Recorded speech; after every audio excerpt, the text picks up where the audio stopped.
Okay so now अब अपन अपना classes शुरू करते हैं। ठीक है, लेट्स सी।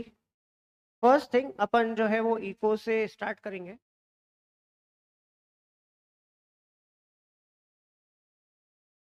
आवाज पहुंच पा रही है बराबर? ठीक है ना। फर्स्ट थिंग इको से स्टार्ट करेंगे अपन।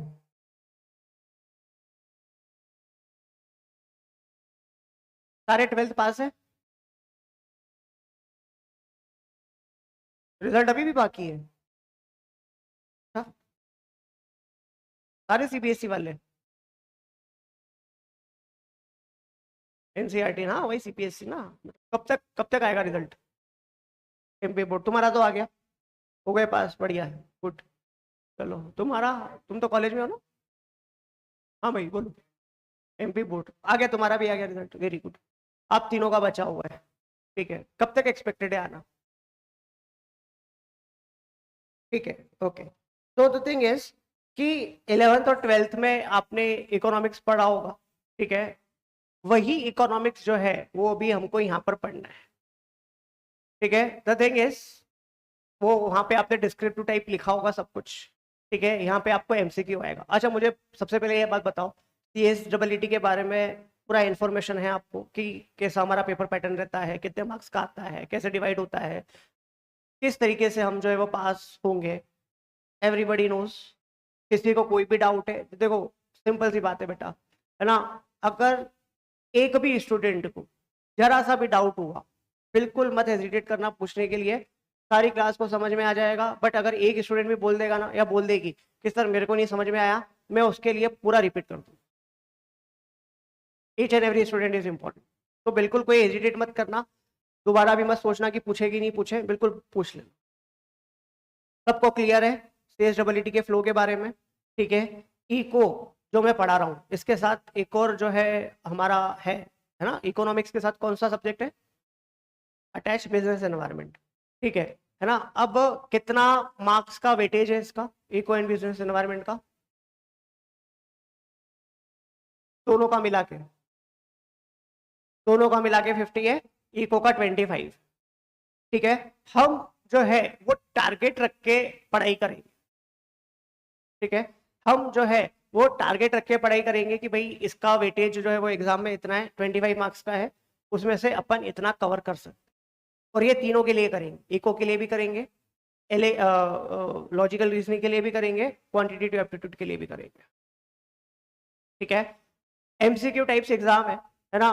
क्या अटेंड करना है, उससे ये ज्यादा जरूरी, उससे ज्यादा इंपॉर्टेंट ये रहता है कि क्या हमें कौन सा क्वेश्चन छोड़ना है।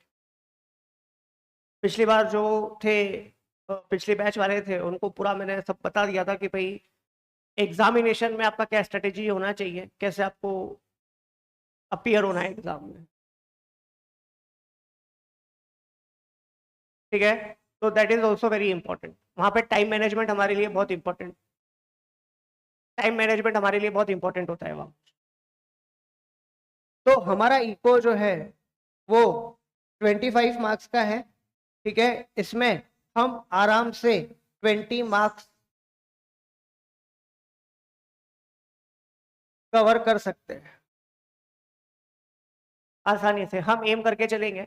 उससे ज्यादा भी कर सकते हैं, बिकॉज इकोनॉमिक्स आपका 11th 12th में पढ़ा होगा, वही हम पढ़ रहे हैं, है ना। बस एक जो है वो फॉर्मेट अलग है। वहां पे आपने डिस्क्रिप्टिव पूरा लिखा हुआ था, यहाँ पे जो है वो पूरा एमसीक्यू टाइप्स। ठीक है, तो शुरू करते हैं हमारा, है ना। और जैसा कि मैं मान के चल रहा हूँ कि आपने 11th 12th में अच्छे से पढ़ाई की होगी। कौन था? अच्छा, इन वो, ओके, वेरी गुड। तुम्हारा था इकोनॉमिक्स बेटा कि नहीं था? हाँ, कोई बात नहीं, है ना। तुमको भी समझ में आ जाएगा। कोई जो, अच्छा बाकी सबने तो इको पढ़ा हुआ है ना? तुमको याद है ना?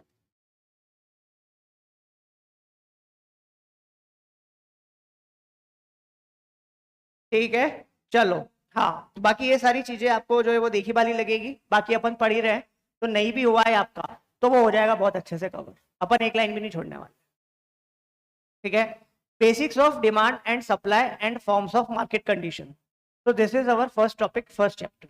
5 चैप्टर है अपन को, बहुत सिंपल सिंपल वाले।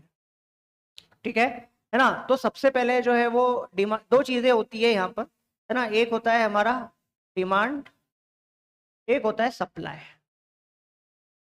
तो सबसे पहले हम जितना भी पढ़ेंगे वो सब डिमांड के बारे में पढ़ेंगे, सेकंड जो भी पढ़ेंगे उसके बाद हम सप्लाई के बारे में पढ़ेंगे, ठीक है। डिमांड एंड सप्लाई इनवर्स होते हैं।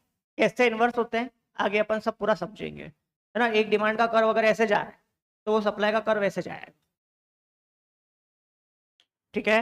पढ़ते हैं अपन कि what is demand and what is supply. तो सबसे पहले हमको जो है वो दिया हुआ है डिमांड के बारे में। क्या होती है डिमांड, है ना, किसी भी प्रोडक्ट, किसी भी सर्विस, ठीक है ना, किसी भी प्रोडक्ट, दो दो ही चीजें जो है वो आपकी होती है। अगर आप बिजनेस कर रहे हो या कुछ है, तो अगर आप पूरे वर्ल्ड में देखो तो दो ही चीजें, या तो वो चीज प्रोडक्ट है, ठीक है, या वो चीज सर्विस, ठीक है। हमें पढ़ना जो है, एक हम जो इकोनॉमिक्स अभी पढ़ रहे हैं वो किसके पॉइंट ऑफ व्यू से पढ़ेंगे, कंज्यूमर के पॉइंट ऑफ व्यू से। हम, है ना, हम कंज्यूमर हैं, ठीक है, एंड कंज्यूमर्स हैं, ठीक है। एक होता है मैन्युफैक्चरर्स, ठीक है, जो प्रोडक्ट मैन्युफैक्चर करता है और प्रोडक्ट्स प्रोवाइड करता है। एक होता है सर्विस, एक होता है सर्विस प्रोवाइडर, ठीक है ना, जो सर्विस प्रोवाइड करता है। जैसे फॉर एग्जांपल आपने यहाँ पे जो है वो डीजेसी में एडमिशन लिया हुआ है, हम यहाँ पे क्या कर रहे हैं, फैकल्टीज क्या कर रही हैं, सर क्या कर रहे हैं, है ना, सर्विस प्रोवाइड कर रहे हैं। तो we are providing the service, ठीक है। आप किसी शॉप पे जाओगे, लैपटॉप खरीदने जाओगे, मोबाइल खरीदने जाओगे, कार खरीदने जाओगे, तो दे आर ऑल प्रोडक्ट। तो उनको बनाने वाला कौन है ना, प्रोडक्ट मैन्युफैक्चर, ठीक है। हमें उनकी तरफ से जो है, या उनकी तरफ से थोड़ा कम सोचना है ना, हम बात करेंगे उनकी भी, बट सबसे पहले हमको जो समझना है वो किसकी तरफ से समझना है, कंज्यूमर की तरफ से, एंड कंज्यूमर की तरफ से जो उनको कंज्यूम कर रहे हैं, जो प्रोडक्ट को खरीद रहे हैं, जो सर्विसेज को यूज कर रहे हैं, ठीक है ना। और ये पूरा, ये सारे जो कंपोनेंट्स हैं, है ना, वो सब काय के हैं, ठीक है। जैसे प्रोडक्ट बोल दिया, सर्विस बोल दिया, ठीक है ना, प्रोडक्ट है, सर्विस है, सर्विस प्रोवाइडर है, प्रोडक्ट मैन्युफैक्चरर है, वो सब कहाँ पे प्ले करते हैं, किसका पार्ट है, किसके कंपोनेंट है, ये सब मिला के क्या बनाते हैं, ये सब मिला के बनाते हैं मार्केट। नहीं बनाते, क्या हो गया, तुम आप एक दूसरे को एकदम से देखने लग गए, बोले कौन सा वर्ड आ गया, क्या हो गया, ये बोल सकते हो, मेरे को ऐसा नहीं है, ठीक है ना। तो अब देखो डिमांड क्या होता है ना, demand is an economic principle referring to a consumer's desire to purchase goods and services and their willingness to pay a price for specific good और सर्विसेज, ठीक है। तो व्हाट इज डिमांड, है ना, किसी पर्सन की, किसी की भी, कंज्यूमर, पर्सन मतलब हमारे यहाँ पे कौन है, ठीक है, कंज्यूमर, ठीक है, डिजायर टू परचेज गुड्स, ठीक है, एंड विलिंग टू पे प्राइसेस। तो अलग अलग यहाँ पे कंपोनेंट है, डिजायर टू परचेज। अब डिजायर टू परचेज तो बहुत होती है, आईफोन 16 किसको चाहिए, आईफोन किसको चाहिए, सबको चाहिए, ठीक है ना, डिजायर है, but willingness to pay for that, 1.5 lakh का 2 लाख का मोबाइल है, क्या 1.5 लाख या 2 लाख विलिंगनेस है पे करने की, नहीं, इतना 1.5 से 2 लाख रुपए तो विलिंगनेस नहीं है पे करने की। सो डिमांड जो है वो दो कंपोनेंट से बनती है, फर्स्ट इज विलिंगनेस टू पे, है ना, या सेकंड बोल दो उसको, willingness to pay for the desired goods and desire to purchase the goods, ठीक है। आपको जो है, एक मिनट है, मैं क्या हो गया इसको,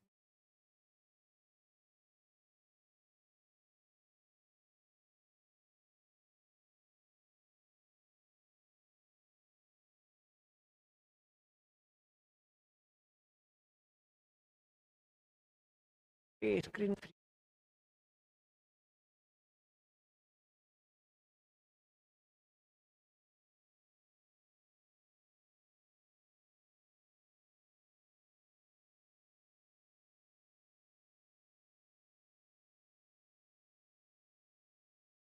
रोशन जी वो स्क्रीन फ्रीज हो गई है सिस्टम में,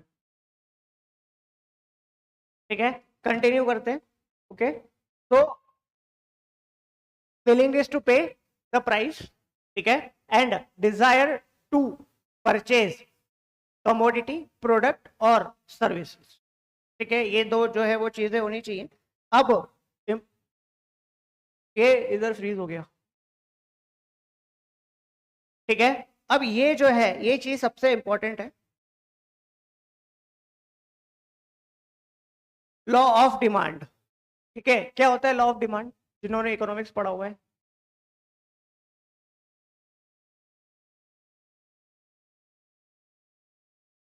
हाँ, इसमें तो चल रहा है, वो उसमें चल रहा है, इसमें नहीं चल रहा। हाँ, अभी चल रहा है। क्या क्या करना पड़ता है, मेरे को भी बता दो यार। हाँ, वो मैंने भी तो किया था।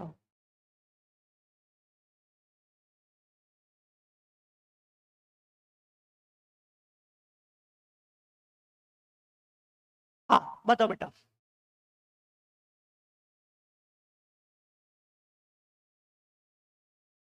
हमारी आवाज थी।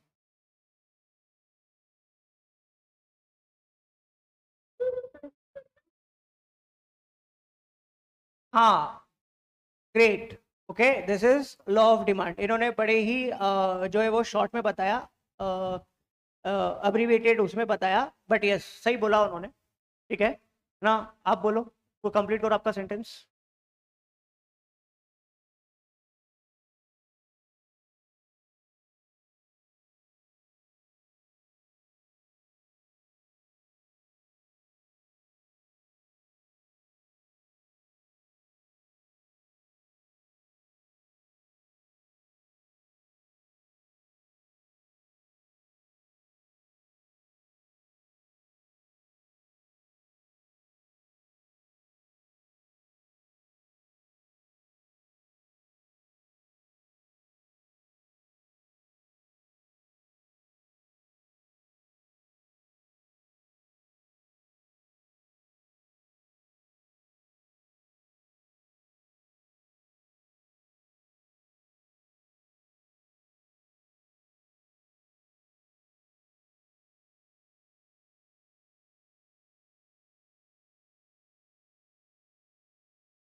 हेलो।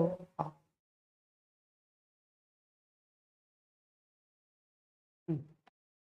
तो law of demand speaks that other thing being equal. अब ये है ना, इकोनॉमिक्स में एक चीज बहुत ज्यादा यूनिवर्सल है। हम ये मान के चलते हैं, हम ये अज्यूम करके चलते हैं कि जो भी हम लॉ पढ़ रहे हैं सिर्फ उसी में कुछ चेंज आएगा, उसी के कंपोनेंट्स में कुछ चेंज आएंगे, बाकी सारी चीजें जो है वो सेम रहेगी, कांस्टेंट रहेगी, वो चेंज आएगा ही नहीं। And that makes the law of economics somewhat hypothetical. ऐसा कभी होता ही नहीं।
हेलो, यस, नाउ,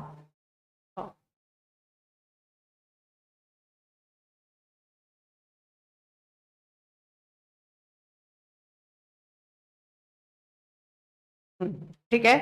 तो जैसे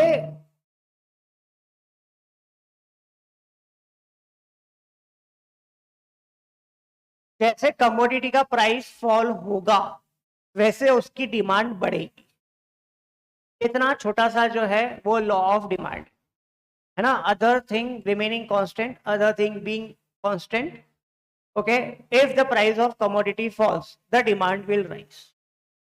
एंड एक चीज हमेशा ध्यान रखना, whether in economics, whether in any other subject और whether in any other topic, ठीक है, अगर कोई लॉ पढ़ रहे हो तो उसके साथ साथ उस लॉ के क्या होंगे, एक्सेप्शंस भी होंगे।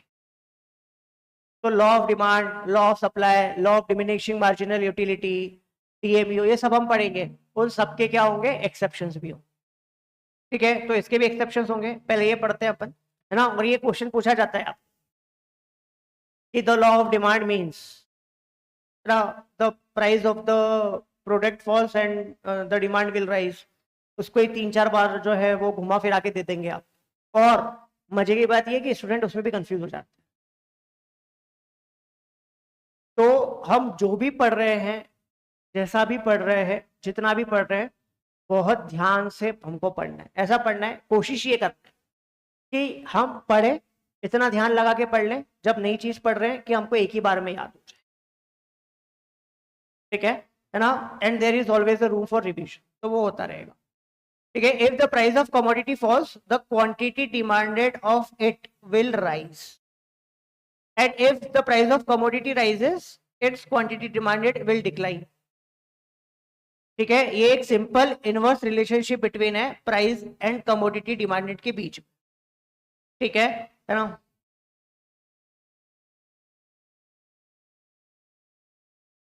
डिमांड और सप्लाई दोनों में सबसे क्रिटिकल फैक्टर, सबसे इंपॉर्टेंट फैक्टर क्या है, प्राइस। अभी हम जो है वो डिमांड पढ़ रहे हैं, प्राइस पढ़ेंगे, जस्ट इसका उल्टा हो जाएगा। डिमांड कहां से क्रिएट होती है, डिमांड मार्केट से क्रिएट होती है। ठीक है, हम लोगों के जो है वो तरफ से डिमांड क्रिएट होती है। ठीक है, एंड सप्लाई कहां से आता है, सप्लाई आता है मैन्युफैक्चरर की तरफ से। सप्लाई कौन कंट्रोल करता है, मैन्युफैक्चरर। तो इसलिए मैंने बोला था कि हम जो भी लॉ पढ़ेंगे, और स्पेशली ये डिमांड वाला लॉ है ना, लॉ ऑफ डिमांड, ये कंज्यूमरिज्म के पॉइंट ऑफ व्यू से पढ़े। ठीक है, समझ में आया, क्लियर हुआ, है ना। तो मतलब जिनको इकोनॉमिक्स नहीं था 11th-12th में, या जिन्होंने नहीं पढ़ा है उनको क्लियर हुआ, कोई डाउट, आगे पढ़े।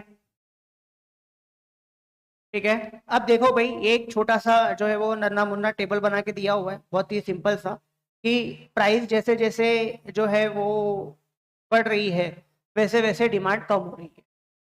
एंड ये इसको ऐसे नहीं पढ़ना है ना, इसको ऐसे पढ़ना है। मतलब कोई भी टेबल अगर आप पढ़ोगे तो वो नीचे से पढ़ोगे। ठीक है, नीचे से ऊपर तक जाओगे। ठीक है, तो पहले जो है वो प्राइस 0 थी, तो क्वांटिटी डिमांडेड थी 1600, सबसे ज्यादा। जैसे जैसे प्राइस बढ़ती गई वैसे वैसे क्वांटिटी डिमांडेड कम होती गई, प्राइस जो है वो 80 हो गई पर कैन। अब ये पता नहीं किसका एग्जांपल दे रहे हैं, पर कैन, या कोई सॉफ्ट ड्रिंक का कैन होगा, या कुछ कैन होगा पर कैन, या ऑयल का कैन होगा, कुछ भी। ठीक है, तो 80 सबसे हाईएस्ट प्राइस गई, डिमांड जो है वो क्या हो गई, 0 हो गई।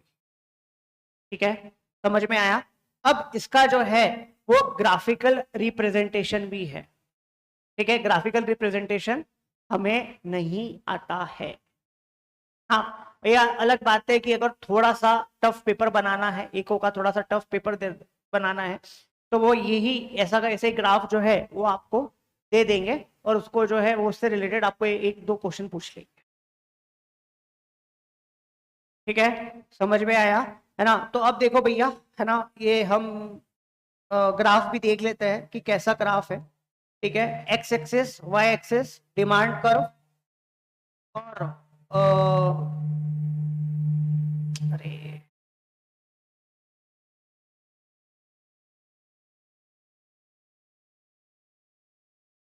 हाँ, डिमांड कर्व और क्वांटिटी सप्लाई या क्वांटिटी कर्व, ठीक है। तो ये आपको जो है वो दिया हुआ है, ये वाला आपका प्राइस वाला है।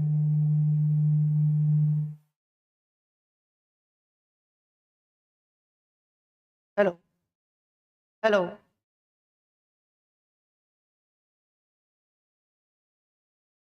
ठीक है ना, ये वाला आपका क्वांटिटी डिमांडेड या डिमांड, सिंपल से, ठीक है। तो जैसे जैसे जो है वो प्राइस बढ़ती गई, क्वांटिटी डिमांडेड जो है वो नीचे आती गई, एज सिंपल एज। ग्राफ बनाना आता है सबको? मतलब ऐसे ये इसका नहीं पूछ रहा हूँ, जनरली पूछ रहा हूँ, मैथ्स में लिया है या लिया है। अच्छा, किसको नहीं आता ग्राफ बनाना? दोनों को नहीं आता, ठीक है। चलो आज जो है, okay, great. So your results are out now? Okay, so how many percentage you secured? Oh, that's great. Congratulations. Economics will be very easy for you. Great. चलो, ठीक है ना। तो ये थोड़ा सा जो है वो ग्राफ का मैं आपको समझा देता हूँ। ये दो बच्चे हैं अपने लिए, ठीक है। तो हमेशा दो जो है वो दो एक्सिस होती है, ठीक है, एक्स एक्सिस, वाई एक्सिस, ठीक है। दो कंपोनेंट्स होते हैं, जैसे इसमें जो है वो दो कंपोनेंट कौन कौन से हैं ग्राफ में, इसमें दो कंपोनेंट कौन कौन से हैं, इसमें है प्राइस और क्वांटिटी डिमांडेड या डिमांड, जो भी आप बोलो। अब जब आप मैपिंग करोगे, है ना, ग्राफ में जब भी मैपिंग करते हैं तो उसके दो तरीके होते हैं। पहला, जो एग्जैक्ट दिया हुआ है अपने को वो वैसा ले लो, या फिर रेंज ले लो, ठीक है, depending upon the scale, depending upon the area on which you are plotting the graph. हमारे पास कितनी स्पेस है, ठीक है, उसके हिसाब से देख लो भैया, ठीक है। देखो प्राइस तो जो है वो 0, 10, 20, 30 अपन जो है वो लिख सकते हैं ऐसा, बट इसमें भी अपन जो है वो रेंज ले सकते हैं, है ना। स्टार्टिंग हमेशा 0 से ही होती है, तो ये 0 यहाँ पे आ जाए, फिर हम रेंज लेंगे 20-20 का रेंज। तो इन्होंने जो है वो 20, 40, 60, 80 लिया हुआ है। कोशिश हमेशा ये करनी होती है, जो सबसे छोटा या जो सबसे लोअर वाला नंबर होता है और जो सबसे बड़ा वाला नंबर होता है वो आपके ग्राफ में कहीं ना कहीं रिप्रेजेंटेड हो, तो आपका ग्राफ बहुत एक्यूरेट बनता है, ठीक है। तो यहाँ पे फिर जो है वो हमारा, ठीक है, ये 20, ये 40, ये 60 और ये 80, ठीक है ना। अगर हम जो है वो डिमांड वाले उसमें भी देखेंगे तो हम इसमें भी जो है वो 100 या 200 का गैप ले सकते हैं, 200, 400, 600, 800, है ना। और यहाँ पे तो 1600 तक का है, तो ये बहुत ज्यादा हो जाएगा। मतलब आप सोचो कि वर्टिकल जो आपके लाइन है या वर्टिकल या एक्स एक्सिस जो है वो बहुत छोटा हो जाएगा, और वाई एक्सिस मतलब हॉरिजॉन्टल लाइन है वो बहुत बड़ी हो जाएगी, तो वैसा भी नहीं चलेगा। तो यहाँ पे जितने जितना हमारा जो है वो नंबर के बीच में गैप होता है उसके हिसाब से हमको जो है वो क्या लेना पड़ता है, रेंज लेना पड़ता है, ठीक है ना। 400, 800, ओ ये 8000 हो गया,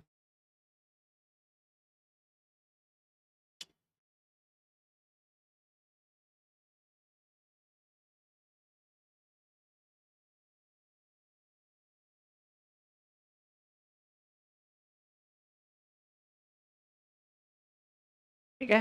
अब इससे, अब ये हो गया, ठीक है। इसके बाद आपका काम बहुत सिंपल हो जाता है, ठीक है। ये जो आपका टेबल दिख रहा है ना, ये मैच कर दो बस।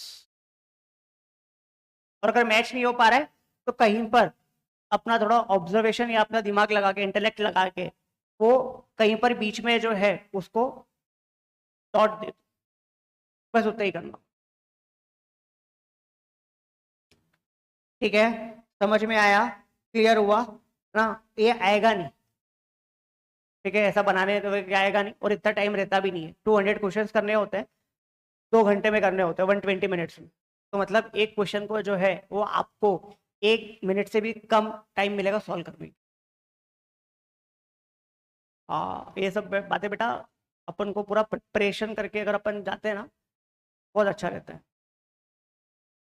मॉक टेस्ट होता है, बिल्कुल होता है, 3-4 दिन पहले आता है। उसमें आपको सब पूरा यूआई पता चल जाता है, उसका यूजर इंटरफेस पता चल जाता है ना। एग्जामिनेशन में जो है वो आपके आसपास मतलब एटमॉस्फेयर पता चल जाता है आपको एग्जाम का, कि वो किस तरह रहने वाले। क्या बेटा? हाँ, बट एक में समझ में आ जाता है, ठीक है। और एक बात हमेशा ध्यान रखना, कुछ बच्चे इतने इंटेलिजेंट होते हैं ना कि वो मॉक टेस्ट में जो क्वेश्चन आता है ना, तो उनको लगता है कि ये क्वेश्चन रिपीट हो जाएगा। ऐसा नहीं होता, ठीक है। ये वो वाला दिमाग नहीं लगाना आपको। क्लियर हुआ? समझ में आया? आगे बढ़े। अभी तक जो जितना भी मैंने पढ़ा है, बहुत कम पढ़ा है, अभी तक जितना भी मैंने पढ़ा है समझ में आया? उसमें कोई डाउट? आगे बढ़े, ठीक है।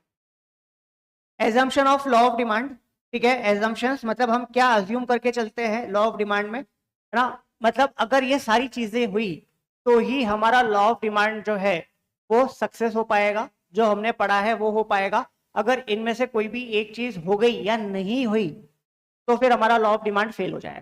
सिंपल सी बात है, एजम्पशंस का मतलब वही होता है, ठीक है ना। No change in consumers income, consumer की इनकम में कोई चेंज नहीं होता। बट ऐसा तो होता नहीं है ना। हर अगर आप जॉब कर रहे हो, ठीक है, तो हर साल जो है वो कुछ ना कुछ आपको इंक्रीमेंट मिलता है। बीच बीच में कहीं दिवाली बोनस मिल जाता है, कुछ मिल जाता है, कहीं ना कहीं आपको जो है वो दूसरी जगह से इनकम मिल जाती है। बिजनेस कर रहे हो तो वो तो हमेशा ही फ्लक्चुएटिंग रहती है।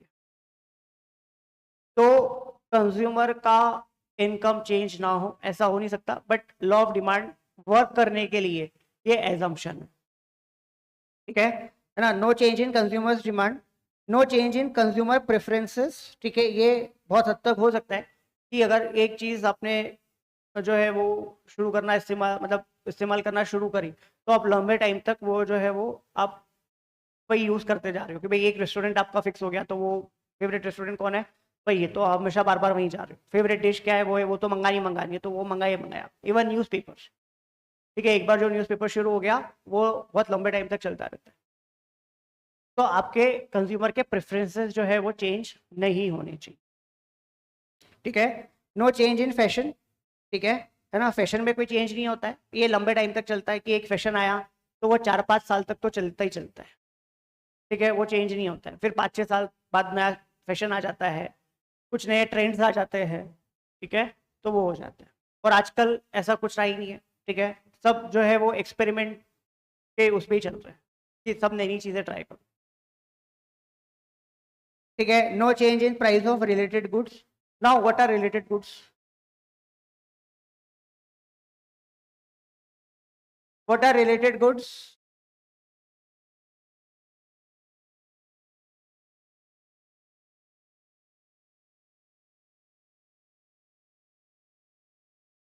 कॉम्पिटिटर के गुड्स, पक्का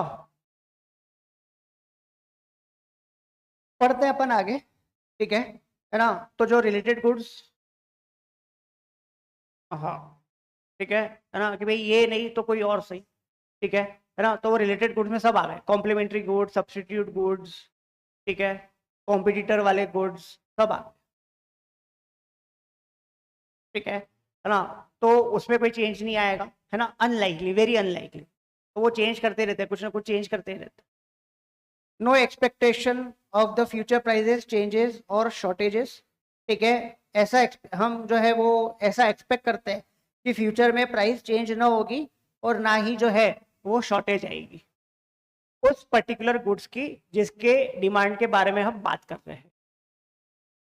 ये डिपेंड करता है हमारे मार्केट के ऊपर, ठीक है। अभी जैसे जियो पॉलिटिकल टेंशन चल रहा है ना। जियो पॉलिटिकल मतलब क्या? जियो पॉलिटिकल मतलब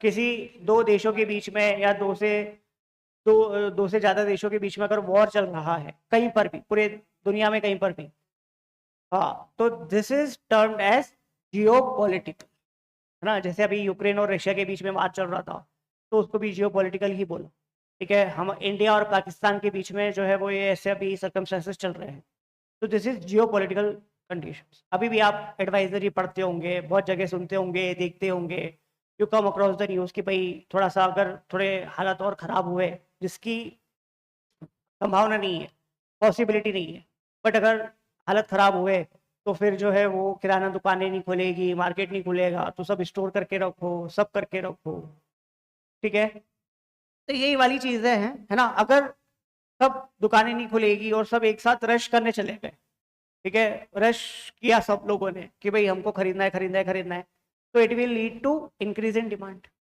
और जैसे ही डिमांड इंक्रीज होगी, प्राइस अपने आप इंक्रीज हो जाएगी। 20 रुपए की चीज है, वो 20 रुपए की ही है, 20 रुपए में ही मिलना चाहिए था उसको, बट वो 30 रुपए में मिलेगी, 40 रुपए में मिलेगी, ठीक है। तो ये चीज है भाई, है ना। No expectation of future change और shortages, no change in size, age composition and sex ratio of the population, very unlikely, highly unlikely, है ना, क्योंकि पॉपुलेशन जो है वो चेंज होते ही रहते हैं। कितने लोग मरते हैं एक टाइम पे, कितने लोगों का बर्थ होता है एक टाइम पे, कितने लोग बाहर चले जाते हैं और कितने लोग बाहर से इंडिया में आते हैं। हम सिर्फ इंडिया रीजन की बात करते हैं अभी हर चीज के लिए। तो किसका प्रेफरेंस क्या है, किसका प्रेफरेंस क्या है। आज एक बहुत ग्राउंड लेवल का एग्जांपल देता हूँ। आज से कुछ 8 से 10 साल पहले, है ना, आज से 10 या 12 साल पहले मोमोज कोई जानता भी नहीं था कि क्या होता है। तो वही अपना पानी पूरी है, बर्गर है, ये वो वही सब खा रहे थे। तो जैसे मोमोज आया, with in 6 to 8 months, with in 1 year, वो इतना फेमस हो गया कि सब मोमोज पे शिफ्ट हो गए, और वो अभी तक चली आ रही है। और वो यंगस्टर्स को बहुत पसंद है, छोटे बच्चों को बहुत पसंद है, ठीक है। तो वो ही खाते रहते, मोमोज ही खाते रहते। अब ये कब चेंज हो जाएगा ये पता नहीं चलेगा। कुछ दूसरी नई चीज आ गई, ठीक है ना, कुछ नया दूसरा फास्ट फूड आ गया, तो उसने मोमोज को रिप्लेस कर दिया। तो यहाँ पर जो है वो प्रेफरेंस चेंज हो जाएंगे, सब चेंज हो जाएगा, ठीक है। No change in the range of goods available to the consumer, है ना। ये हो सकता है कि जितना जो है वो डिमांड आती रहती है ना, जो हमारे मैन्युफैक्चरर्स है, जो सर्विस प्रोवाइडर्स है, ठीक है, वो डिमांड के अकॉर्डिंग ही काम करते, ठीक है। तो जितनी ज्यादा डिमांड आएगी उतना ज्यादा जो है वो सप्लाई मेंटेन करके रखेंगे, तो रेंज ऑफ गुड्स की अवेलेबिलिटी में तो कोई भी फर्क नहीं पड़ेगा, ठीक है। No change in distribution of income and wealth of the community, ठीक है। जितना इनकम का डिस्ट्रीब्यूशन है और जितना वेल्थ है लोगों के पास, वो उतना हमेशा मेंटेन रहेगा, बना रहेगा, ठीक है। ये भी जो है वो बहुत अनलाइकली चेंज होता है, ये भी बना रहता है, ठीक है, बिकॉज हमको पैटर्न पता है। अभी सब शांत है, पूरा मार्केट शांत है। जैसे ही गणेश फेस्टिवल आएगा, गणेश चतुर्थी आएगी, उसके बाद फेस्टिवल ही फेस्टिवल, तो वहां पे सबकी डिमांड बढ़ जाएगी, वहां पे सब मार्केट सेंटिमेंट्स चेंज हो जाएंगे, ठीक है ना। तो वहां पे डिस्ट्रीब्यूशन ऑफ इनकम चेंज हो जाएगा, वेल्थ चेंज हो जाएगा, ठीक है ना। सैलरीड हमारे इंडिया में जो है ना 80% जो है वो क्या है, सैलरीड क्लास है, ठीक है। यहाँ पे क्या इसका रेलेवेंस है, इसका रेलेवेंस ये है कि दिवाली आती है, कुछ आता है, तो वहां पे बोनस मिलता है, और बोनस भी अच्छा खासा तगड़ा मिलता है, ठीक है। हाइक होता है, बोनस मिलता है, और भी बहुत सारी चीजें मिलती है, पैसा आता है, तो फ्लो ऑफ इनकम बढ़ जाता है, ठीक है। तो जो यहाँ पे लिख रहा था डिस्ट्रीब्यूशन ऑफ इनकम, तो लोग जो है वो ज्यादा खरीदने की कोशिश करते हैं, नई चीजें खरीदने की कोशिश करते हैं, okay. No change in government policy, ठीक है, ये तो कोई नहीं बोल सकते, और चेंज करते भी नहीं है। No change in weather conditions, ठीक है। आज से 6 से 7 साल पहले तक ये जो 10th वाला पॉइंट था, no change in weather condition, ये हम बोल सकते थे कि हाँ, मतलब अगर अभी जैसे मार्च अप्रैल मई जून है, तो तो बहुत ज्यादा गर्मी पड़ेगी, ठीक है, we are very sure. But अभी आपने देखा कि 3-4 दिन पहले ही जो है वो कितना मौसम खराब था। हमारे यहाँ पे क्लियर हुआ, महाराष्ट्र में पूरा मौसम खराब है, 2 दिन से मुंबई में बहुत बारिश पड़ रही, राजस्थान में इसके पहले, हमसे पहले राजस्थान में बारिश थी। तो now this point is very unlikely, कभी भी कुछ भी जो है वो वेदर चेंज हो सकता है, ठीक है। अब वन वेरी इंपॉर्टेंट थिंग, ठीक है, to consider for our exam, वो ये है कि जो भी हम टॉपिक पढ़ रहे हैं वो टॉपिक हमको एग्जाम में कैसे पूछा जा सकता है, एग्जाम में जो है वो किस तरीके से क्वेश्चन फ्रेम करके हमें पूछा जाता है, वो भी हमको यहाँ पर कंसीडर करके चलना पड़ेगा। ठीक है ना? अब कोई बता सकता है ना, गेस करो कि assumptions of law of demand के ऊपर अगर क्वेश्चन आएगा एमसीक्यू टाइप्स में, तो वो कैसे पूछा जा सकता है या कैसे पूछा जाएगा? मतलब आपके सामने ये पूरा पैटर्न है, ठीक है, थोड़ा दिमाग लगाओ। सिर्फ पढ़ना ही इंपॉर्टेंट नहीं है, पढ़ने से ज्यादा और पढ़ने के साथ ये भी इंपॉर्टेंट है कि जिस एग्जाम में हम अपियर होने वाले हैं उस एग्जाम में जो है वो क्वेश्चन कैसे पूछे जाएंगे, है ना, कैसे पूछे जा सकते हैं। Sorry, and what will be the keywords?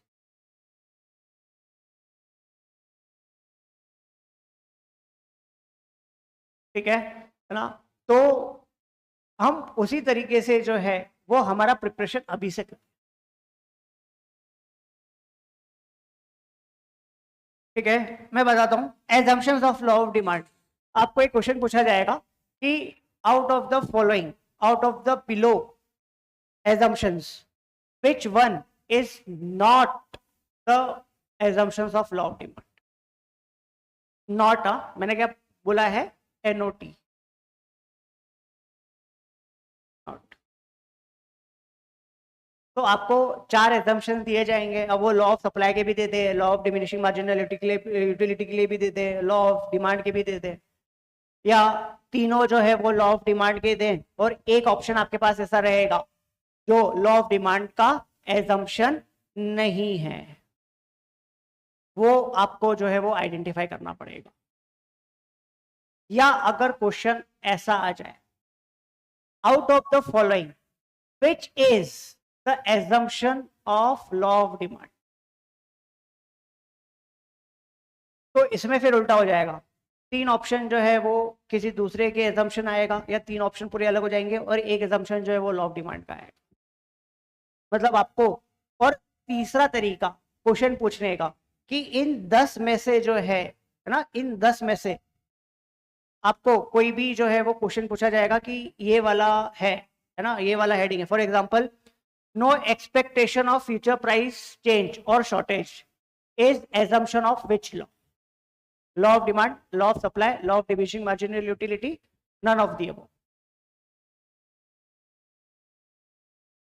तो इन 3 तरीकों से किसी भी एक तरीके से आपको ये क्वेश्चन पूछा जाता है, तो आपको जो है इसका पूरा हेडिंग, जो ये इन 10 पॉइंट्स में जो बोल्ड में लिखा हुआ है, वो आपको याद होना चाहिए बाय हार्ट। और मैं भी आपको क्लास में वही सारे एग्जांपल्स दे रहा हूँ, वही सारे क्वेश्चंस बता रहा हूँ जो ऑलरेडी एग्जाम में आ चुके हैं। ठीक है ना? ये तुम्हारा वो तुमसे पहले वाले बैच में जो 3-4 जने थे, उनका एग्जाम कैसा गया? एग्जाम के बाद मिले वो? बात नहीं, पता है नहीं, पता नहीं चला कैसा गया एग्जाम? नहीं, अभी आएगा 20 तारीख तक रिजल्ट, 30 या उससे पहले पहले आ जाएगा। मतलब ये कि 15 दिन के अंदर अंदर आ जाता है। एग्जाम होती है उसके 15-16 दिन के अंदर अंदर आ जाता है CSEE।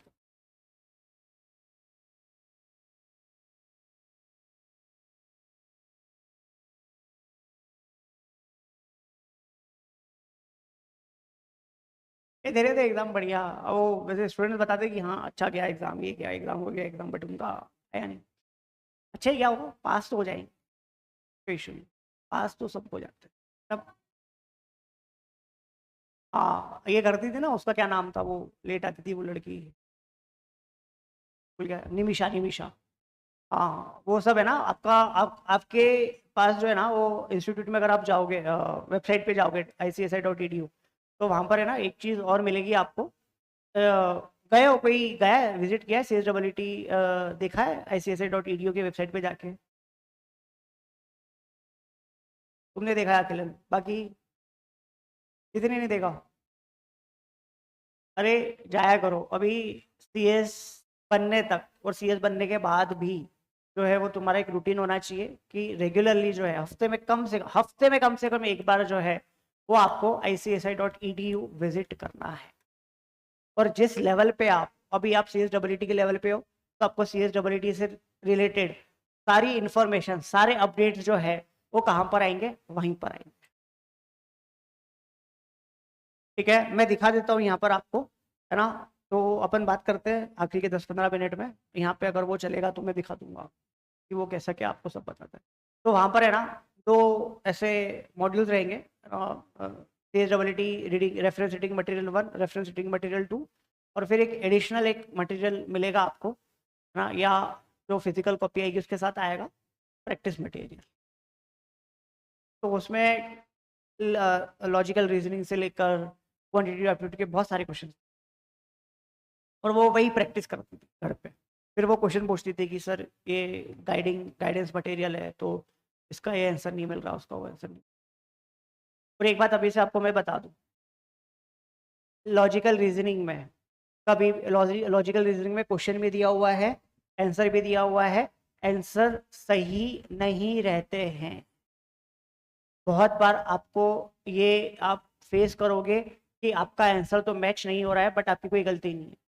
सही, आपकी कोई गलती नहीं है, आंसर नहीं मैच हो रहा है, वो आप पे आंसर गलत दिए हुए। तो आंसर पे ज्यादा रिलाय मत करना, लॉजिकल रीजनिंग क्यूए से अपनी मेथड सही रखो बस। That's it. ठीक है, समझ में आया, आगे बढ़े, है ना। Exceptions to the law of demand, जैसा मैंने आपको बताया था कि अगर आप लॉ पढ़ रहे हो, रूल पढ़ रहे हो, तो उसके जो है वो एक्सेप्शंस भी होंगे। एक्सेप्शंस मतलब क्या, what exception word mean in literal sense, मतलब एक्सेप्शन से आप क्या समझते हो, ये तो हम पढ़ने वाले हैं, वो बात अलग है, बट वर्ड एक्सेप्शन वर्ड जो है उसका क्या मतलब होता है। हाँ,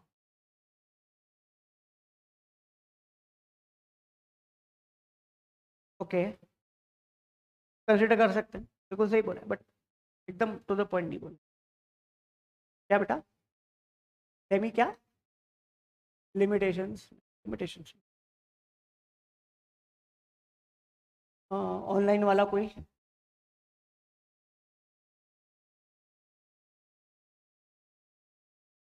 तुम नहीं बोलते बेटा,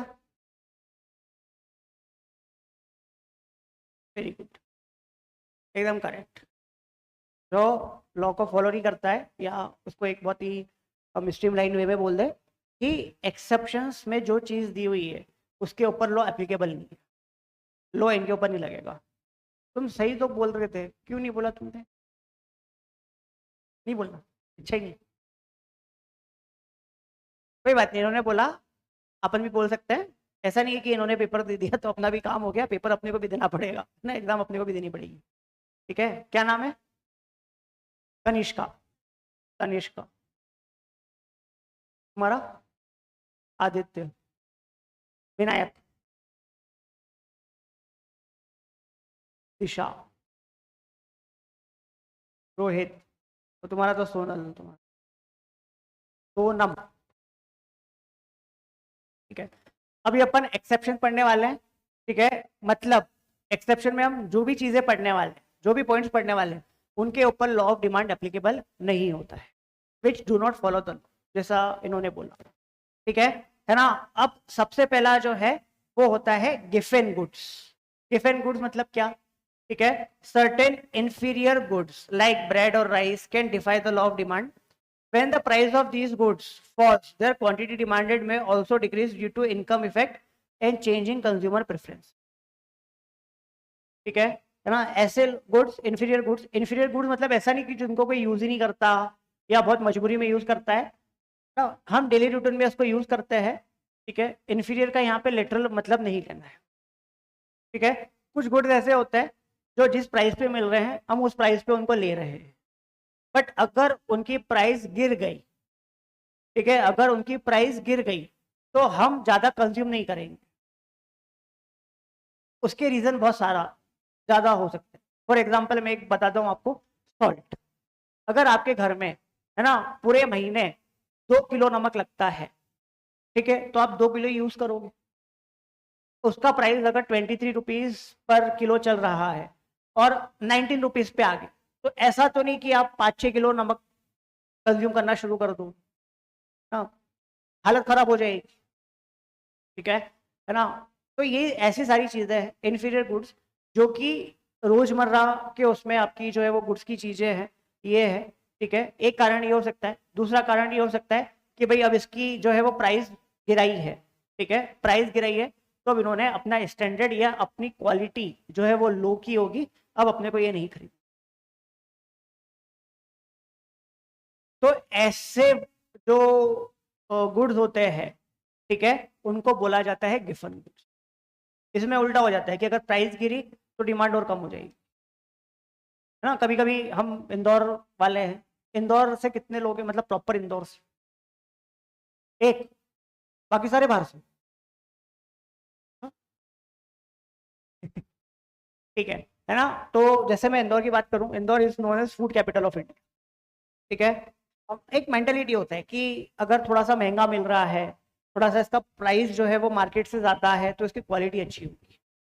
यहाँ पे बहुत सारी दुकानें ऐसी हैं कि 100 रुपए में 3 चीजें हैं, 100 रुपए में 2 पिज्जा दे देंगे, एक कोल्ड ड्रिंक भी दे देंगे, 150 रुपए में जो है वो 2 मीडियम पिज्जा दे देंगे, एक कोल्ड ड्रिंक भी दे देंगे, एक चोकोलावा केक भी दे देंगे। तो हमारे दिमाग में ये आता है कि यार मार्केट में 400-500 रुपए में पिज्जा नहीं दे पा रहे लोग अच्छी क्वालिटी का, और ये 100 रुपए में जो है इतना सस्ता अगर वो दे रहे हैं, तो कुछ ना कुछ तो क्वालिटी से जोड़ है। तो इसीलिए जो है उसका प्राइस कम होते हुए भी, कम रहते हुए भी, और कम होता जाता है अगर, तो हम उस चीज को छोड़ते जाते हैं कि नहीं यार ये, मतलब फिर वो इन्फीरियर क्वालिटी का गुड्स आ जाता है। मतलब यार कैसे पॉसिबल है यार कि इतना सब कुछ देना, वो भी इतने कम प्राइस पे, क्वालिटी इन्फीरियर। आपको मैं बोल दूं कि यार आईफोन है ना, ये आईफोन 16 है, ठीक है, ये जो है वो 25,000 का है, मेरे से खरीद लो 25,000 का, खरीद लोगे? क्या दिमाग में आएगा सबसे पहले? यार 2 लाख की चीज 25,000 में कैसे मिल सकती? कुछ ना कुछ तो जोड़ है, नहीं खरीदोगे, ठीक है ना। तो दीज आर गिवन गुड्स, ठीक है, आया समझ में? कोई डाउट है? थोड़ा थोड़ा आया, क्या समझ में नहीं आया वो बताओ। हाँ, गिवन गुड्स क्या होते हैं वो समझना है। गिवन गुड्स मतलब ऐसे गुड्स जो हम डेली लाइफ या डेली रूटीन में हम यूज करते हैं, उसको यहाँ पर इन्फीरियर गुड्स भी बोला है। बट इन्फीरियर गुड्स, जैसे हम वर्ड, अगर इन्फीरियर कोई भी वर्ड हम कहीं किसी के रेफरेंस में यूज करते हैं, तो हम उसको ऐसा लगता है कि यार बहुत लो क्वालिटी का है या यूज करने लायक नहीं है, ऐसा नहीं है, ठीक है। प्राइमा फेसी आपको ये समझना है कि गिवन गुड्स मतलब ऐसे गुड्स जो हम डेली लाइफ में यूज करते हैं, जैसे मैंने नमक का एग्जाम्पल दिया, खाने पीने की चीजों का एग्जाम्पल दिया, अगर इनकी प्राइस कम भी हो जाए तो ऐसा नहीं है कि इनकी डिमांड बढ़ जाए, ठीक है। उल्टा ये भी हो सकता है कि जैसे प्राइस कम हुई तो इनकी और भी डिमांड कम हो जाएगी, क्योंकि फिर हमारे दिमाग में ये सारे थॉट्स आने लग जाएंगे, ठीक है। समझ में आया? क्लियर हुआ? आगे बढ़े, है ना। देन आता है भैया, ठीक है ना, articles of snob appeal.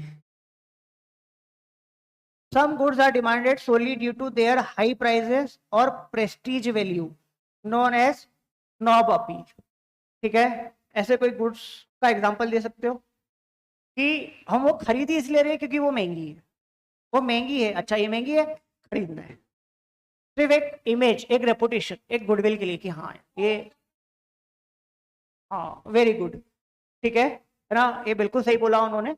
Diamonds and गोल्ड्स और ये सब, ठीक है। गोल्ड है ना, हमारे एक इंडियन की मेंटेलिटी है, गोल्ड जितना महंगा होता जाएगा उतना हमारा जो है वो उसको परचेस करने की इच्छा, परचेस करने की विलिंगनेस जो है वो और ज्यादा बढ़ती जाएगी, ठीक है। आज 1 लाख है ना, चलो यार अभी गोल्ड खरीद लेते हैं, आज 1 लाख गया है, कल जो है वो 1,25,000 का हो जाएगा। फिर किसी ने देखा कि यार 1,25,000 का हो गया, और ज्यादा खरीद लो, आज जो है 1,25,000 का है, हफ्ते भर बाद 1,50,000 का हो जाए। तो स्नॉब अपील मतलब सिंपल सी चीज, एकदम ग्राउंड लेवल वाली लैंग्वेज, कि वो खरीदी इसलिए रहे क्योंकि वो महंगी है, अगर वो महंगी नहीं होती तो हम खरीदते। हम महंगी महंगी जगहों पर, ठीक है, या भाई इंदौर की लैंग्वेज में बताऊं, अगर महंगे महंगे रेस्टोरेंट्स में, ठीक है, हम जाते हैं इसलिए एक्सपीरियंस करने के लिए। अगर वो वहाँ पे इतना जो है वो महंगा नहीं है, ये इतना एक्सपेंसिव नहीं है, हम नहीं जाएंगे। भले हम रोज नहीं जाते, हम हमेशा नहीं जाते, बट यार इतना महंगा है, कुछ ना कुछ तो होगा, कुछ ना कुछ जो है वो अलग मिलेगा, कुछ ना कुछ हाई वैल्यू मिलेगा, तो एक बार चल के आते। एक्सपीरियंस के लिए हम ट्राई करते थे, क्यों? क्यों महंगा है यार, देखे तो सही क्या है इतना महंगा उस। तो ऐसे सर्विसेज, ऐसे प्रोडक्ट्स जो खरीदे ही इसलिए जाते हैं क्योंकि वो महंगे हैं, एक बार अगर वो सस्ते हो गए तो फिर नहीं जाएंगे। और इसका सबसे बेस्ट एग्जांपल मैं आपको देता हूँ, है ना, ये अभी तक नहीं आया होगा आपके दिमाग में, नहीं आपने कम अक्रॉस किया होगा इस पे। सबसे बेस्ट एग्जांपल है अभी जो हमारे देश में ट्रेन्स चल रही है ना, जो महंगी महंगी ट्रेन्स चल रही है, ठीक है, वंदे भारत, ठीक है, तेजस एक्सप्रेस, शताब्दी एक्सप्रेस, ठीक है, उनका प्राइजेस बहुत ज़्यादा होता है, एक्सॉर्बिटेंट प्राइजेस लगता है, बट जो ट्रेवल करते हैं ना, उनको बड़ा कंफर्टेबल लगता है कि नहीं हम तो ट्रेवल करेंगे इसी में ही करेंगे, ठीक है। 6 घंटे 5 घंटे के ट्रेवल करने के लिए 2,000 रुपये 2,200 रुपये ले लेते हैं, वो भी सिर्फ ऐसा सीट मिलती है वहां पे बैठे। बट जैसे अगर उसका प्राइस कम हुआ, वो वहां पे जाना छोड़ देंगे, बोला रहना तो फिर इसका क्वालिटी का, ठीक है। तो ये होता है हमारा आर्टिकल्स या प्राइस प्रोडक्ट्स ऑफ स्नॉब अपनी। समझ में आया? ठीक है, क्लियर हुआ, है ना।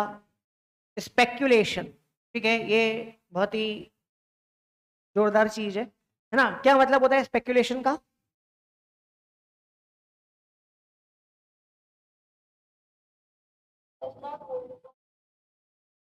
I am asking about the meaning of the word speculation. What do you mean by speculation?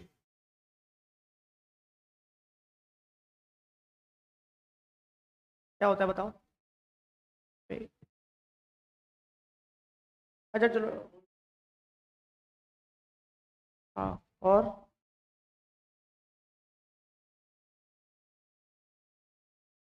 बोलो बोलो।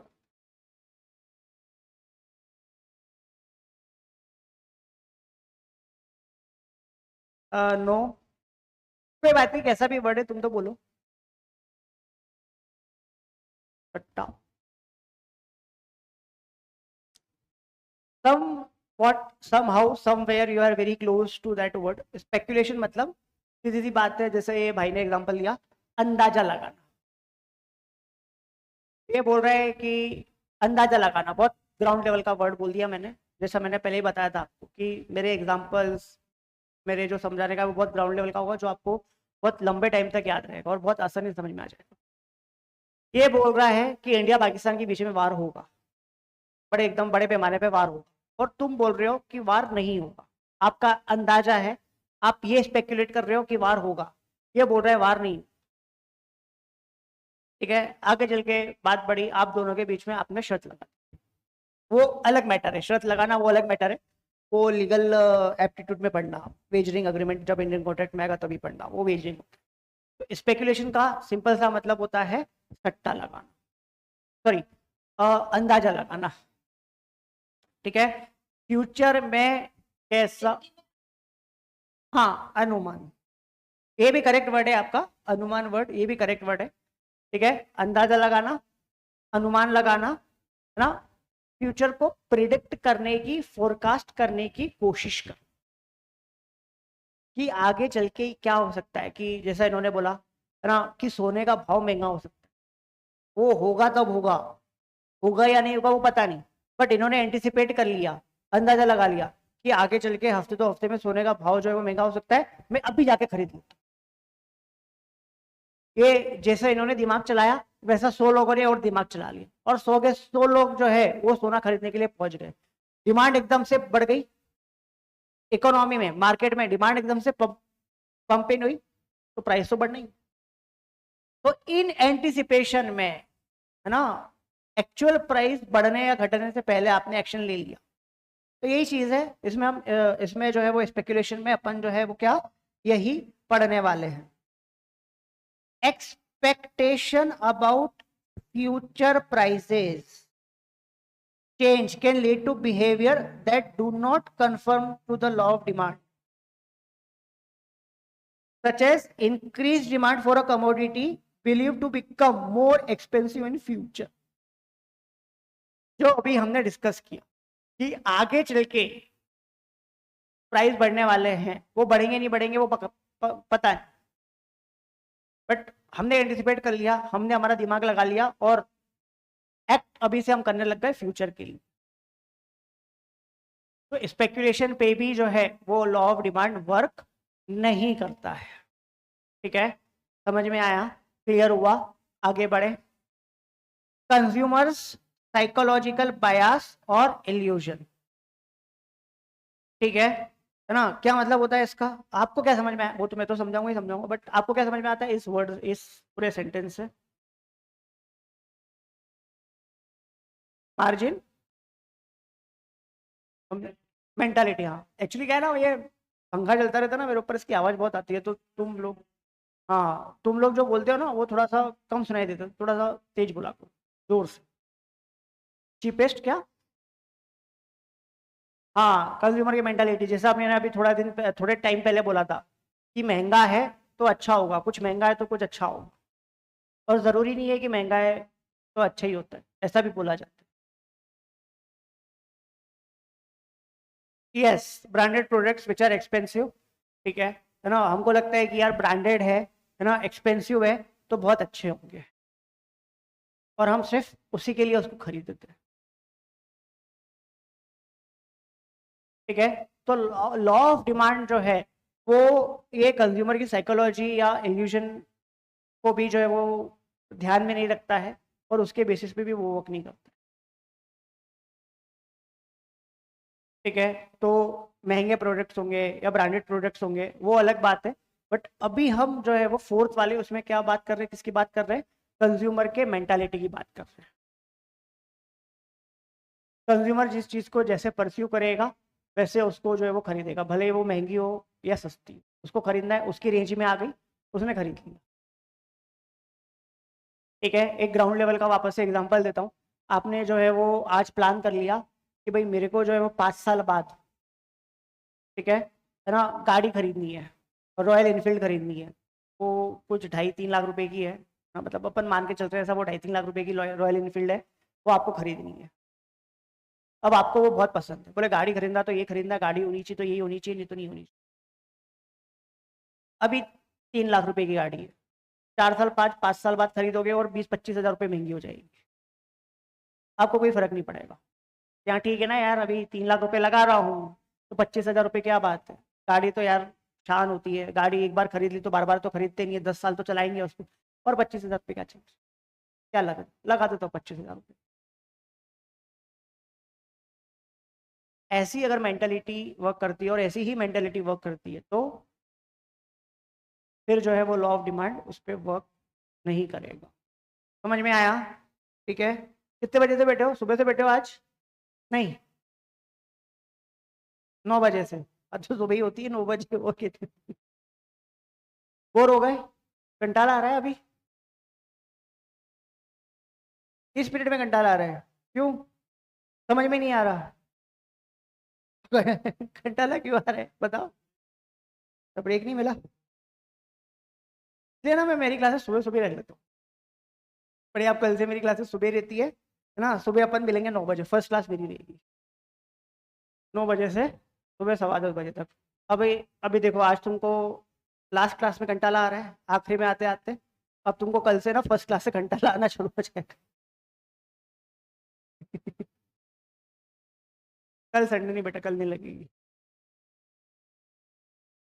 हाँ मतलब कभी जरूरत होती है सैटरडे संडे को तो, मतलब जरूरत होती है संडे को तो लगाते हैं, है ना, इनका तो कोर्स वोर्स सब कंप्लीट कराना था, तुमको थोड़ा सा और ज़्यादा टाइम मिल गया, इनका तो मार्च लास्ट वीक में शुरू हुआ था, हमारा बढ़िया मई फर्स्ट वीक में शुरू हो गया ना, बढ़िया आराम से चलेगा, जुलाई तक एग्जाम है तो 2 महीने आराम से मिलेंगे उनको, हो जाएगा कवर आराम से।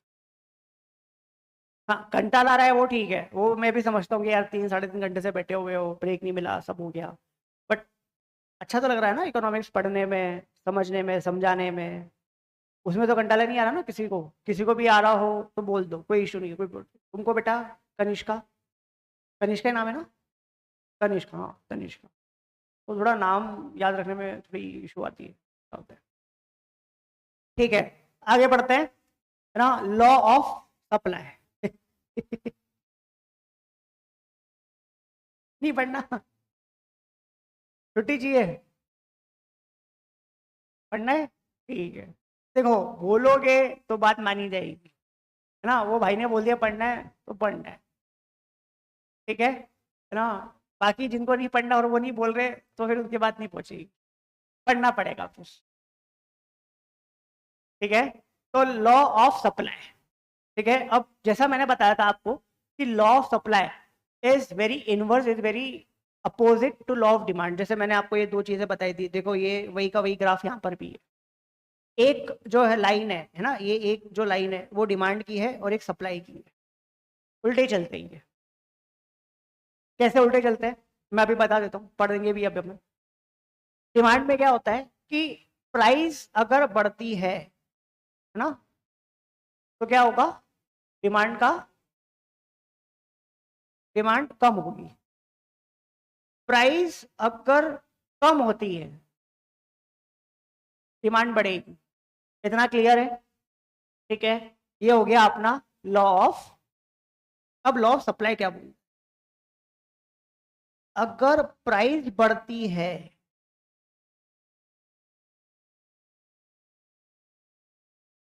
सप्लाई बढ़ेगा। क्यों बढ़ेगा समझाता हूं, कोई इश्यू नहीं, समझ आएगा ना, सब समझ में आएगा, ठीक है। अगर प्राइस कम होती है तो सप्लाई भी कम, ठीक है ना।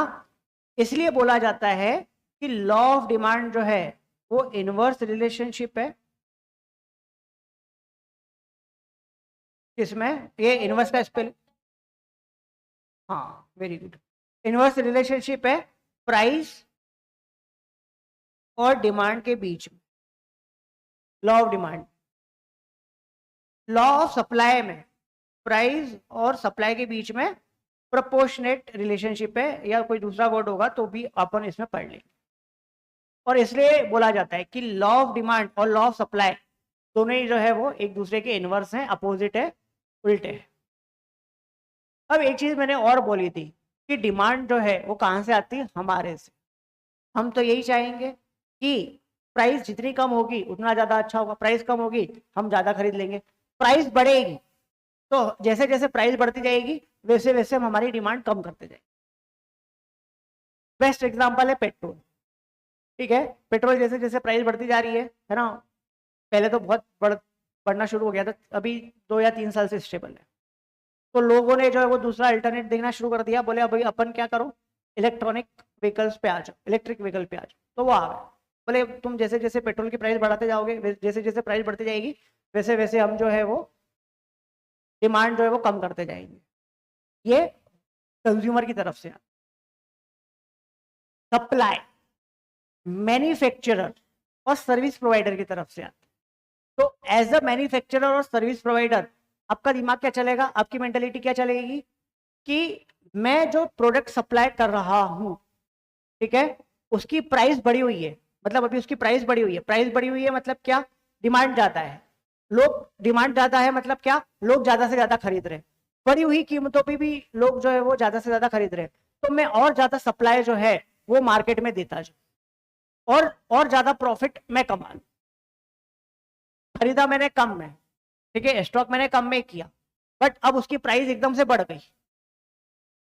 अब प्राइस बढ़ रही है तो मैं सप्लाई बढ़ा देता हूँ, सप्लाई बढ़ा दूंगा तो मेरी चीजें ज्यादा बिकेगी, मेरा प्रोडक्ट ज्यादा बिकेगा, मेरी सर्विसेज ज्यादा बिकेगी, तो मेरे को ज्यादा प्रॉफिट हो। तो सप्लाई जो है वो किसकी तरफ से होता है, बिजनेसमैन की तरफ से, सप्लायर की तरफ से। तो सप्लायर यही सोचता है कि ज्यादा से ज्यादा प्रॉफिट कमा लूं, और ज्यादा से ज्यादा प्रॉफिट कब होगा, जब प्राइजेस जो है वो बहुत ज्यादा रहे। तो जितनी ज्यादा प्राइजेस उसके हिसाब से सप्लाई, प्राइजेस बढ़ी सप्लाई भी बढ़ा, और ये दोनों अगर बढ़ रहे हैं तो अल्टीमेटली क्या बढ़ रहा है, प्रॉफिट बढ़ रहा है, ठीक है। प्राइस कम हो रही है मतलब डिमांड नहीं आ रही है, तो मैं प्रोडक्शन ही स्टॉप कर दूंगा, मैं सप्लाई स्टॉक कर दूंगा, है ना। सप्लाई स्टॉक कर दूंगा, उसके बाद एक वर्ड होता है जिसको बोला जाता है होर्डिंग। होर्डिंग मतलब क्या कि हाँ स्टॉक करके रख, सप्लाई खत्म कर देना।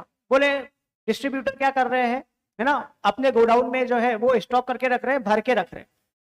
एक दिन ऐसा आएगा कि डिमांड तो है, भले ही बहुत कम डिमांड है, बट डिमांड तो है, बट सप्लाई नहीं है, अवेलेबिलिटी नहीं है। तो फिर जो है वो लोगों में भगदड़ मचेगी खरीदने के लिए, है ना, भगदड़ मचेगी, डिमांड बढ़ेगी, डिमांड बढ़ेगी, प्राइस बढ़ेगी, और जब प्राइस बढ़ जाएगी तब मैं मेरा स्टॉक रिलीज करूं। तो जब प्राइस कम, तो सप्लाई भी मैंने रोक के रखी, सप्लाई भी मैंने कम कर दी, मेरे को बेचना ही नहीं। तो this is law of supply. ठीक है, पढ़ भी लेते हैं भैया इसको, है ना, ये कर लेते अपन।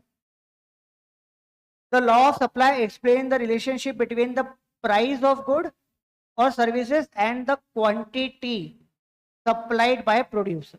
ठीक है, लॉ ऑफ डिमांड में जो है वो प्राइस और डिमांड था, लॉ ऑफ सप्लाई में जो है वो क्या है, गुड, प्राइस तो है ही, ठीक है, और डिमांड जो है, डिमांड की जगह किसने ले ली, सप्लाई ने।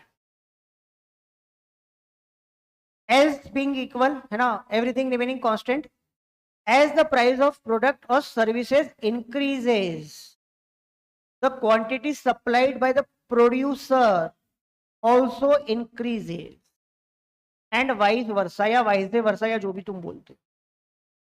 प्राइस बढ़ी, सप्लाई बढ़ा, प्राइस कम हुई, सप्लाई भी कम।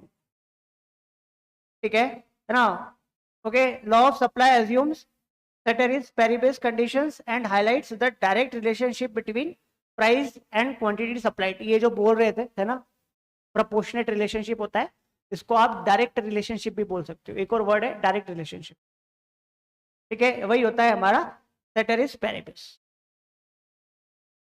assumptions, ठीक है, पढ़ लेते हैं। And assumptions, after reading assumptions, after understanding assumptions, we will conclude our class। ठीक है, समझ में आया।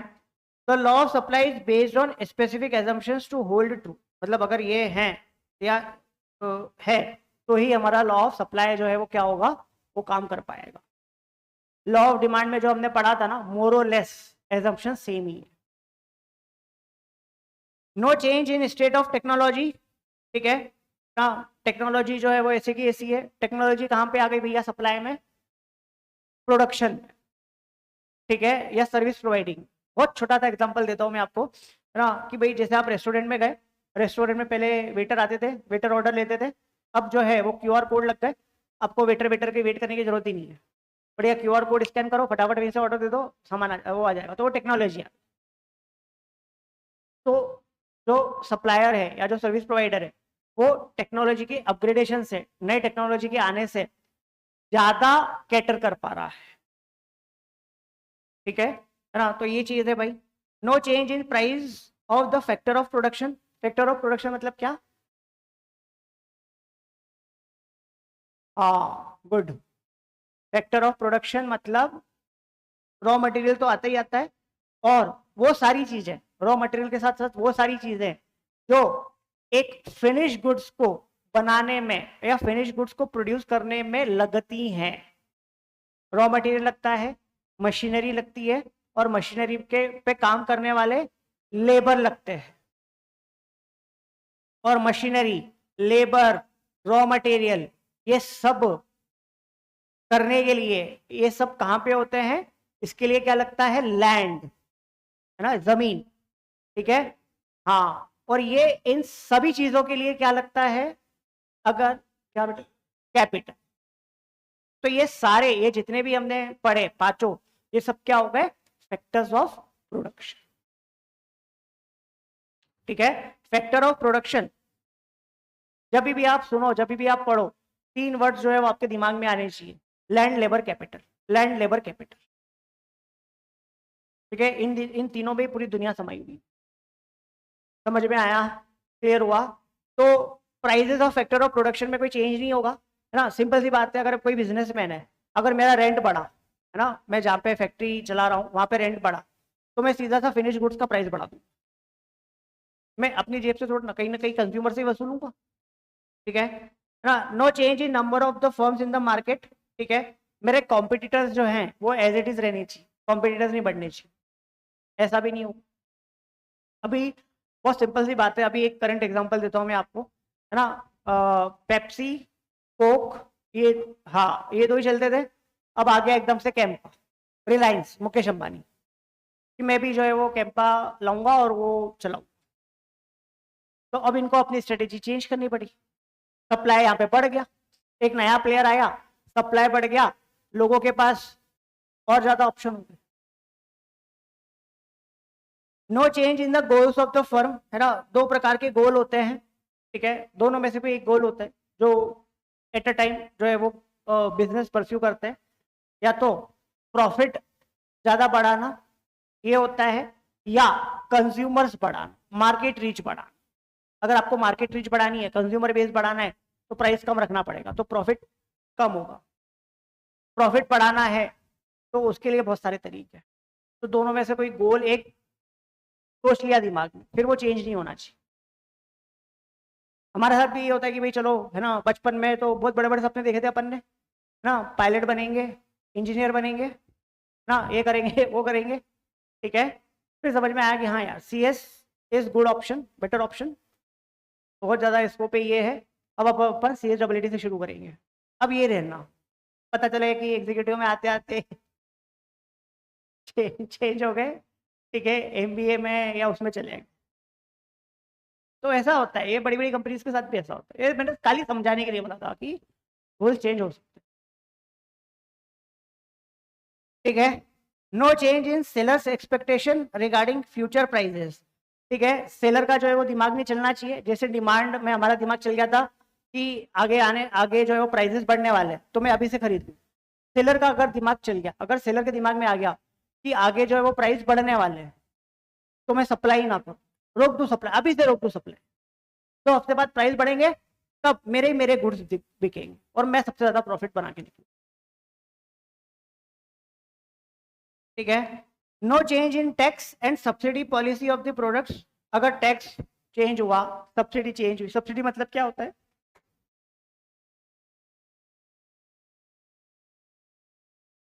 हाँ, गवर्नमेंट की तरफ से सब्सिडी जहां पे आया ना, तो समझ लेना गवर्नमेंट, ठीक है। अभी जैसे गवर्नमेंट की स्कीम चल रही है कि सोलर है, इलेक्ट्रिक व्हीकल्स है, तो इलेक्ट्रिक व्हीकल्स पे हर स्टेट गवर्नमेंट जो है वो अपना अपना सब्सिडी दे रही है, ठीक है। सब्सिडी अगर बढ़ा दी तो वो इलेक्ट्रिक व्हीकल के प्राइस और थोड़े से 5-10 हज़ार रुपये कम हो सकते हैं। अगर सब्सिडी हटा दी, विड्रॉ कर दी 3,000 सब्सिडी, तो और 20-25 हज़ार रुपये से प्राइस बढ़ जाएगी, तो वो सप्लाई पे इफेक्ट करेगा, ठीक है। समझ में आया? क्लियर हुआ? No change in price of other goods, ठीक है, ये ऊपर वाला ही पॉइंट है, ठीक है। वैसे सारे ऊपर वाले पॉइंट है, but point of view change हो गया, ठीक है, इसमें सेलर सेलर सब आ गए, ठीक है। No change in price of other goods, हमने वहां पे रिलेटेड गुड्स पढ़ा था, यहाँ पे अदर गुड्स। अब क्वेश्चन कैसे कंफ्यूज करते हैं हमको MCQ, ठीक है। आपको जो है वो एक, जैसे मैंने बताया था, क्वेश्चन दिया हुआ है कि which of the following option is, hello, हाँ, which of the following option is assumption to law of demand. अब उसमें प्राइस ऑफ रिलेटेड गुड्स भी दे दिया और प्राइस ऑफ अदर गुड्स भी दे दिया। अब बच्चे वहीं कंफ्यूज हो रहे हैं कि लॉ ऑफ डिमांड में अदर गुड्स था या रिलेटेड गुड्स। और किसी किसी को तो कितने तो स्टूडेंट ऐसे होते हैं बेचारे भोले भाले, है ना, कि उनको तो लगता है रिलेटेड गुड्स और अदर गुड्स एक ही है, तो कोई भी करो सही होगा। नहीं है भाई, ऐसा नहीं है। लॉ, अगर एजम्पशन ऑफ डिमांड पूछा गया है तो क्या आएगा? Related goods. Assumption of supply पूछा गया है तो क्या आएगा? Other goods. ये अभी से अगर आप सोचोगे कि 2 महीने बाद मुझे एग्जाम फेस करना है और एग्जाम में ऐसे क्वेश्चन आ सकते हैं, और उसके हिसाब से अगर आप पढ़ाई करोगे, तब जाके जो है वो इतना क्लैरिटी आ पाए। इसलिए आपको जो है आपके मॉक टेस्ट होंगे, UI आपको समझ में आ जाएगा, एग्जाम एटमोसफेयर सब समझ में आ जाएगा, बट माइंडसेट नहीं बन पाएगा फिर। अब अपनी तरफ से सोचोगे, अपनी तरफ से ध्यान रखोगे कि हाँ ये ऐसा मुझे फेस करना पड़ सकता है, तो इतना क्लैरिटी आएगी। ठीक है, तो ये चीजें भाई है ना। और ये जो पॉइंट ऑफ इंटरसेक्शन होता है ये होता है इक्विलिब्रियम वाला। ठीक है, अब ये इक्विलिब्रियम अपन जो है वो मंडे से कंटिन्यू करेंगे और खत्म कर देंगे ये वाला टॉपिक। ये कितना बड़ा है अभी?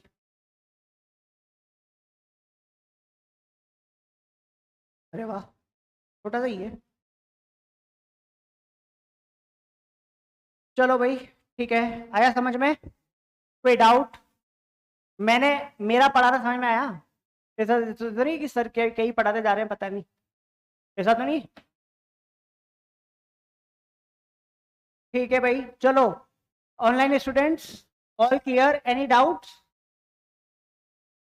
Okay, so we are concluding the class for today.